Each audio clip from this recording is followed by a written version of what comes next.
guys, welcome back to Gina Legacy Farm. Kelsey here, and today I have my husband with me, Brandon, and I wanted to shoot an introduction video.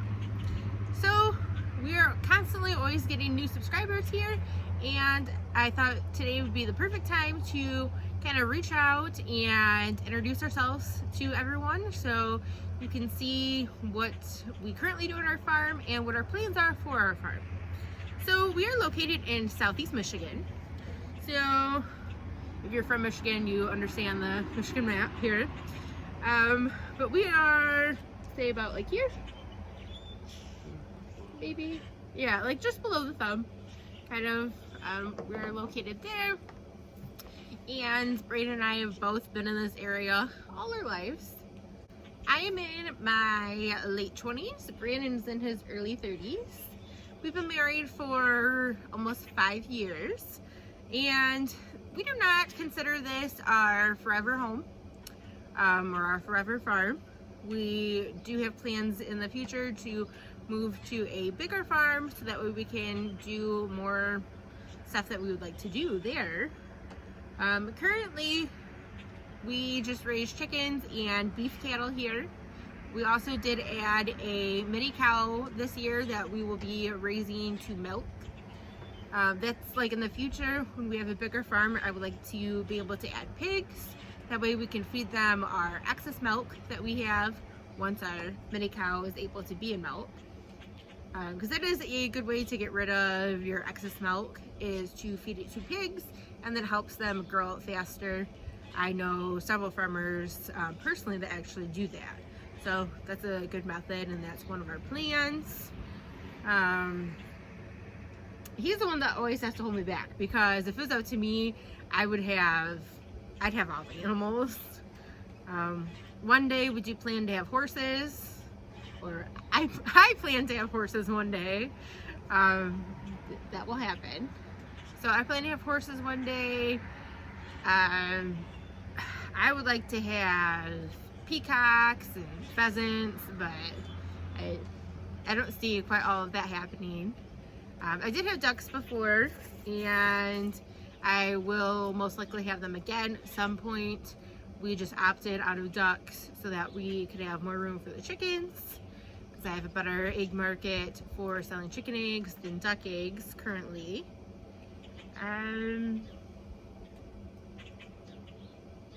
Oh, we also, as most of you know, we also produce our own maple syrup here, which is currently what we're working on right now. It's like peak of the season. So we are watching the sap boil while we are shooting this video. It's right over there. We are getting honeybees this year. That will be somewhat new to us because I've never done it myself. But my grandfather does it, and I helped him quite a bit this year, as I mentioned in another video. So it'll be new to me to have my own bees. I am used to working bees and dealing with honey, so that's not exactly new, but we will be excited to show you guys that process this year. I'm actually going to take time to talk about our name right now, GNF Legacy Farm. So what that is both Brandon and I come from farming families. We are multi-generational farmers. My family, like as far as I can remember, I mean, they had a dairy farm at one point. Unfortunately, I wasn't alive for that, but they had a dairy farm at one point. You know, did like some commercial farming as well. And then, you know, we're kind of on a smaller scale, but we do have hopes to have like a larger cattle operation one day. That is part of our dream. So my family did raise beef cattle as well. They did that on a small scale like we do. Like I said, we do plan on turning that into a bigger operation someday. That is a goal of ours, but we're honestly just happy to have cattle of our own. We both have been around it. Brayden's family raised beef cattle on a small scale as well at one point, so we're just happy to have our own cattle and, you know, fulfill our dream with that. Within the last year, we've really reached a lot of our goals that we had with kind of starting the farm and getting started. So we're really just proud to say that we could do that. So that's really what we wanted to do when we created a name, is that we figure that we're kind of both carrying on our family's legacies. So we wanted to continue to do that.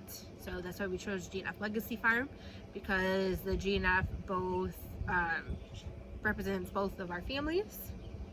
Another thing that we currently do on our farm is garden. I actually have a rather large garden, and I do in-ground gardening. I know that like raised beds are very common right now, and a lot of people do those, but we're a little simpler here and we prefer doing in-ground methods. And I also do a lot of heirloom vegetables. That's kind of been my specialty over the last couple years because I like the variety of it. You know, if I'm going to go and dedicate myself to all this time in the garden and, you know, working on my garden and working on this produce, I don't want the same stuff that I can buy at the grocery store. I like stuff that is special, and that's why I like the heirloom seeds too, because a lot of them tell a story. So that's why that is important to me. I will be starting seeds here soon, so we will be having a video on that most likely within the next couple days. I'll have a video up of starting some seeds indoors, so we'll be doing with that, getting that ready. Currently, we both have jobs off the farm. One day we're hoping to not have to do that as much, as I'm sure that's many people's dream, but we're just not quite to that point yet. However, I did make a move within this last year to go from a more conventional job to a job that helps me specialize in skills that I will need as we continue to farm. I have started working at a greenhouse and produce farm, so I get to learn a lot of neat stuff there, and I really enjoy it. So we would love to learn more about you guys and answer any questions that you have. So if you have any questions about us, want to learn anything else about us, let us know in the comments. We would love to hear from you. And if you're also in Michigan, let us know that too. We always are happy to find new neighbors. So thanks guys. Have a great day.